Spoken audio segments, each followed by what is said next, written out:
శ్రీ అన్నా హజారే గారు. ఆయన నా గ్రామాన్ని గ్రేట్ విలేజ్గా చేయాలనుకుని ఆయన గ్రామాన్ని బ్రహ్మాండంగా మార్చారు. ఇంకొక గ్రామం నేను వెళ్ళింది హివరే బాజార్, మహారాష్ట్రలో. అక్కడ పోపట్రావు పవార్ అని చెప్పేసి ఆయన గ్రామాన్ని మార్చాడు.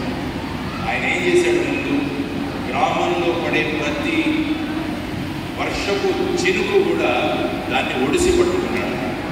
చిన్న చిన్న చెరువులు తయారు చేశారు, చిన్న చిన్న చెక్ డ్యాములు నిర్మించాడు. దానితో ఏమైందంటే ఆ ఊరంతా కూడా గ్రౌండ్ వాటర్ లెవెల్ పెరిగింది. కాబట్టి సులభంగా బోర్వెల్స్ రావడం మొదలుపెట్టాయి. కాబట్టి ఇంతకుముందు 600 ఎకరాలు మాత్రమే అక్కడ వ్యవసాయం చేస్తుంటే ఇప్పుడు సుమారుగా అక్కడ 2500 ఎకరాల్లో వ్యవసాయం చేస్తుంది. దానివల్ల ఆదాయం రావడం మొదలైంది. దాంతో వాళ్ళందరూ కూడా పశువులు కొనుక్కున్నారు, ఆవులు కొనుక్కున్నారు, గేదెలు కొనుక్కున్నారు. కొనుక్కొని పాల వ్యాపారం మొదలుపెట్టారు. దాంట్లో ఆదాయం గళ్ళ పెరిగింది. అందరూ కలిసి గ్రామంలో ఒక స్కూల్ పెట్టుకున్నారు, ఒక మంచి లైబ్రరీ పెట్టుకున్నారు వాళ్ళందరూ కూడా. ఆ తర్వాత ఇప్పుడు ఆ గ్రామంలో సుమారుగా ఐ థింక్ 978 కుటుంబాలు ఉన్నాయి. అందులో 35 కుటుంబాలు ఇప్పుడు మిలియనేర్ కుటుంబాలు, అంటే 10 లక్షల కన్నా ఎక్కువ ఆదాయం చేసే ప్రజలు ఆ గ్రామంలో తయారయ్యారు. దానికి ప్రధానమైన కారణం ఏంటంటే అందరూ కలిసి పనిచేయడం, గ్రామం నాది అనుకోవడం. నేను గ్రామంలో చెత్త వేయను. మనం ఏం చేస్తాం, ఇల్లు శుభ్రంగా పెట్టుకుంటాం, కానీ చెత్త తీసుకెళ్ళి బయట వేస్తాం. ఎందుకంటే ఇల్లు నాది, రోడ్డు నాది కాదు. దానివల్ల ఏమవుతుందంటే గ్రామాలలో సరి అయిన వాతావరణం ఉండదు. ఎప్పుడైతే మీరు గ్రామం నాది అనుకున్నారో ఆ గ్రామాలు బ్రహ్మాండంగా తరగదు. ఇక్కడ మీకు దగ్గరలో మీరు ములకనూరు ఎంతమంది చూశారో నాకు తెలియదు. ములకనూరు అనే గ్రామం కరీంనగర్ జిల్లా, వెళ్ళి ఒకసారి చూసినట్టు. విశ్వనాథ రెడ్డి అని ఒక ఆయన ఆ గ్రామంలో ఉన్న వాళ్ళందరినీ తీసుకొచ్చి వాళ్ళందరినీ ఒక సొసైటీ ఏర్పాటు చేశారు, ఒక బ్యాంకు ఏర్పాటు చేశారు, రైస్ మిల్లులు తయారు చేశారు అక్కడ. ఆ తర్వాత మహిళలందరినీ కలిపి ములకనూరు డైరీ స్థాపించారు. ఇప్పుడు చూడండి, బయటికి వెళ్తే మీకు ములకనూరు పాలు దొరుకుతాయి, ములకనూరు పెరుగు దొరుకుతుంది, ఇవన్నీ కూడా దొరుకుతాయి మీకు. అక్కడ ప్రతి ఇంటిలో కూడా ఒక్కొక్కరు ₹1,00,000 ఆదాయం చేసుకున్నారు. దానికి ప్రధానమైన కారణం విశ్వనాథ రెడ్డి గారు, వాళ్ళ అబ్బాయి ప్రవీణ్ రెడ్డి గారు ఇప్పుడు చేస్తున్నారు. మన దగ్గర ఉన్నది మన తెలంగాణలో ఉన్న గ్రామం. ఇంకొక గ్రామం మీరు కావాలంటే గంగిదేవిపల్లి అని ఇంకొక గ్రామం ఉంది, గంగిపల్లి, వరంగల్ దగ్గర. ఆ గ్రామంలో పూసం రాజమౌళి అనే ఆయన సర్పంచ్ అయ్యాడు. ఆ సర్పంచ్ అయిన తర్వాత ఆ గ్రామాన్ని ఎంత అభివృద్ధి చేశాడంటే ఆ గ్రామానికి 92 దేశాల నుంచి వచ్చి ఆ గ్రామాన్ని చూసి వెళ్ళాను. అది my village, my great village.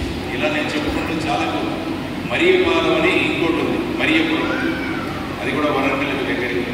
అక్కడ బాలరెడ్డి గారు అని చెప్పేసి ఆయన మన నోట్ బుక్స్ ప్రింట్ చేస్తారు. ఆయన లేపాక్షి బుక్స్ లాగా ఇక్కడ కూడా ఒక బుక్స్ ఉంది.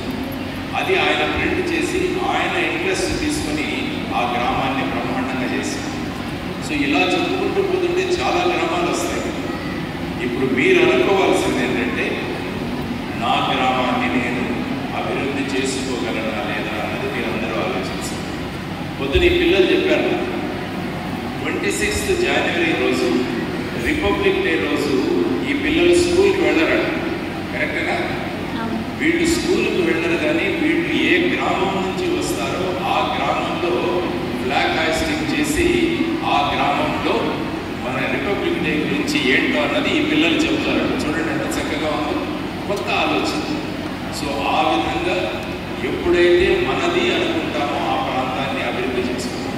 ఇప్పుడు ఈ హాల్ నాది అనుకున్నాను అనుకోండి, నేను వాటర్ బాటిల్ తీసుకెళ్ళి డస్ట్బిన్లో వేస్తాను. ఈ హాల్ నాది కాదు అనుకుంటే వాటర్ బాటిల్ ఇక్కడ పడేస్తాం. అదే డిఫరెన్స్. కాబట్టి ప్రతిదీ మనది అనుకున్నప్పుడు దాని జాగ్రత్త మనం తీసుకుంటాం. కాబట్టి మీ గ్రామాలన్నీ కూడా మంచి గ్రామాలు అవ్వాలి అంటే మీరందరూ కూడా గ్రామాభివృద్ధిలో భాగస్వామ్యం కండి.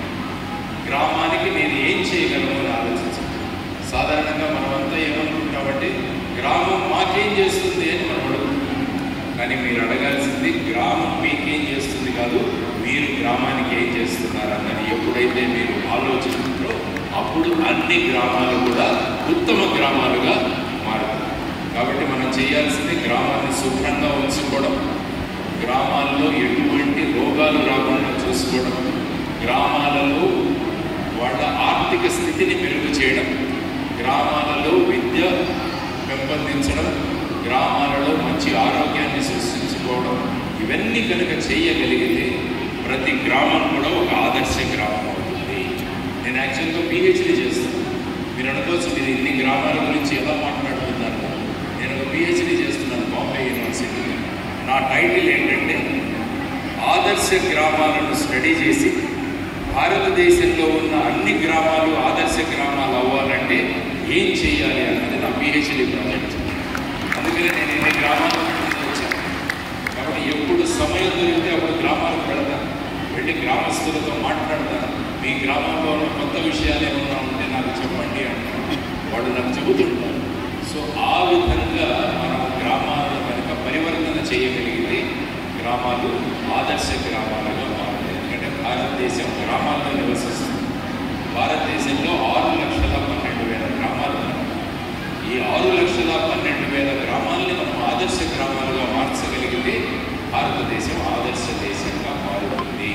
కాబట్టి నా కర్తవ్యం నేను ఏం చేయగలను అన్నది మీరందరూ కూడా ఆలోచించండి. మన గ్రామానికి నేనేం చేయగలను చెప్పండి. వీలైతే ఆదివారం రోజు ఒక చీపురు తీసుకుని మనం మన ఇంటి ముందు వీధినే మనమే క్లీన్ చేసుకున్నాం. ఏమవుతుందో చేయొచ్చు కదా. కానీ ఏమవుతుందంటే మనం అనుకుంటాం నేను చేస్తే ఏమనుకుంటారు.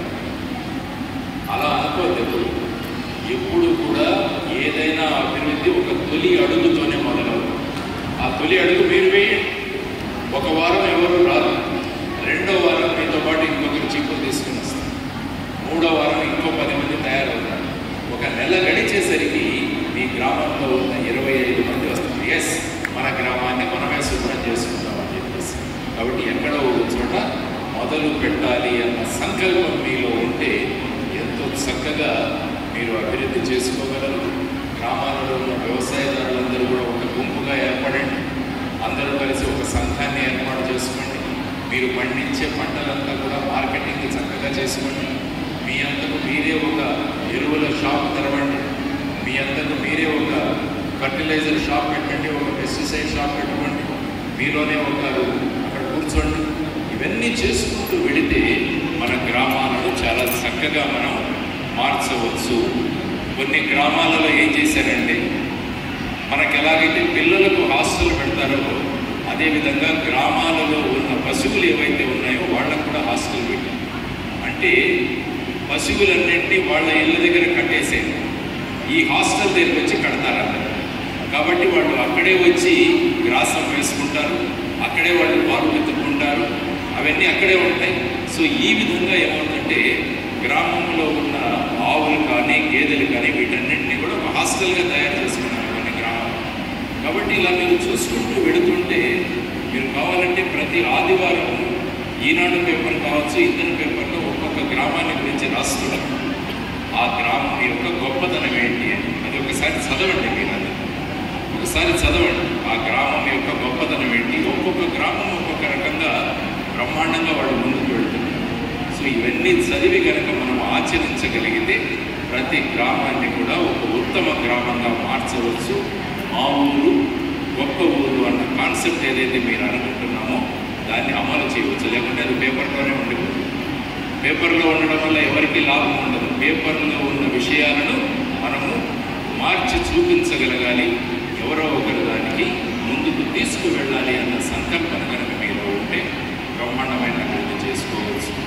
తర్వాత గ్రామంలో చూడండి, ఎక్కడికి వెళ్ళినా కూడా లేస్ చిప్స్ కనపడతాయి, మినరల్ వాటర్ బాటిల్స్ కనపడతాయి. మరి మన గ్రామానికి మనకు కావాల్సినవన్నీ మనం ఎందుకు తయారు చేసుకోకూడదు అని మీరు ఆలోచించండి. బయట నుంచి మనం వస్తువులు ఎందుకు తెచ్చుకోవాలి? ఎక్కడో తయారు చేసే కోకోకోలా కంపెనీ వాడు, తర్వాత పెప్సీ వాడు తయారు చేసే మినరల్ వాటర్ బాటిల్స్ మనం తెచ్చుకుంటున్నాం. మా గ్రామానికి మేమే ఎందుకు తయారు చేసుకోకూడదు, ఎందుకు మనం ఎందుకు ఆలోచించకూడదు? ఆలోచించండి ఒకసారి. ఆలోచనలు మొదలుపెట్టాలి. ఏదో ఒకటి చేయాలన్న తపన మనలో ఉండాలి. ప్రతిదీ రాజకీయ నాయకులు చేస్తారు అనుకుంటే చేయరు. మన గ్రామాలను మనమే అభివృద్ధి చేసుకోవాలన్న ఒక కాన్సెప్ట్తో మీరందరూ రావాలని నేను మనస్ఫూర్తిగా కోరుకుంటూ మన ప్రతి గ్రామాన్ని ఆదర్శ గ్రామంగా చేద్దామన్న సంకల్పన ఏదైతే ఉందో ఆ సంకల్పనను ముందుకు తీసుకువెళ్ళాలని నేను అభినందిస్తూ, ముఖ్యంగా మల్లారెడ్డి స్కూల్ ఏదైతే ఉందో మీ స్కూల్ మల్లారెడ్డి మెమోరియల్ స్కూల్, ఆ పిల్లల ద్వారా వాళ్ళు గ్రామాలలో అభివృద్ధి చేయడానికి ప్రయత్నిస్తున్నారు. దాన్ని మనస్ఫూర్తిగా నేను అభినందిస్తూ మనం కూడా ఆలోచన ఒక చిన్న ప్రయత్నం చాలు.